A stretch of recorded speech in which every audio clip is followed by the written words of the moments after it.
Welcome to my channel SK knowledge class. दोस्तों आज की इस वीडियो में आपको p का मान ज्ञात करने के लिए सिखाऊंगा। सवाल कर है p के किस मान के लिए द्विघात समीकरण px² - 2x + 3 = 0 के मूल वास्तविक एवं समान है। ठीक ना, द्विघात समीकरण का सवाल है, ध्यान से आपको देखना है। ऑब्जेक्टिव में पूछा गया सवाल है। सबसे पहले समीकरण जो दिया है उसको लिख लेंगे। समीकरण दिया है px² - 2x + 3 = 0।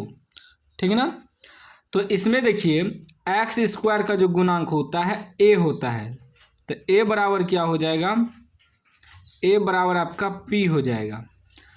फिर x² का गुणांक a होता है, x का गुणांक जो है b होता है, तो b बराबर कितना हो जाएगा -2, और लास्ट में अचर पद c होता है, c बराबर 3 हो जाएगा। ठीक ना, निकालना क्या है, p का मान। p का मान तो निकालना है, लेकिन ये जो समीकरण के मूल दिया है मूल वास्तविक एवं समान है।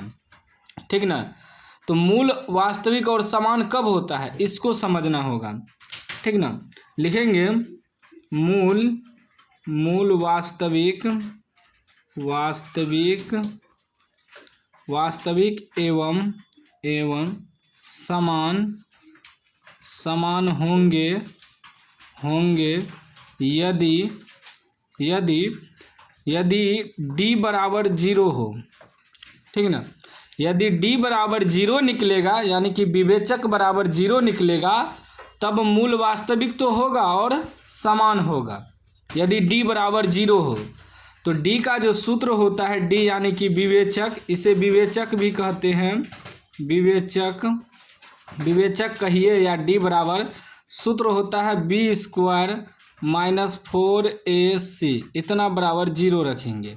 ठीक, तो b कितना है, b का मान -2 है, तो -2 का होल स्क्वायर -4 गुना a गुना c, a कितना है p है, गुना c कितना है 3 है, इतना बराबर 0 रखेंगे।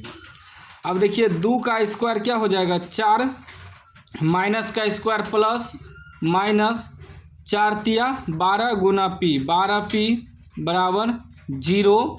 ठीक ना, तो जब 4 बराबर निकालेंगे तो माइनस है, तो उधर प्लस 12p हो जाएगा।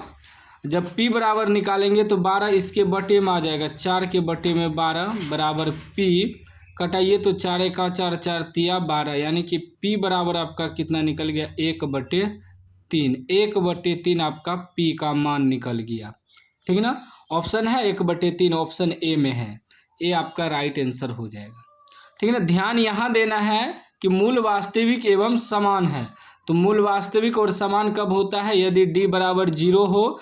d का सूत्र होता है b² - 4ac बराबर 0। बस बैठा दीजिए, हल कर दीजिए, p का मान निकल जाएगा। ठीक ना, तो उम्मीद है समझ में आ गया होगा। समझ में आ गया है तो लाइक कर दीजिए, चैनल को सब्सक्राइब कर दीजिए और घंटी को दबा के ऑल कर दीजिए।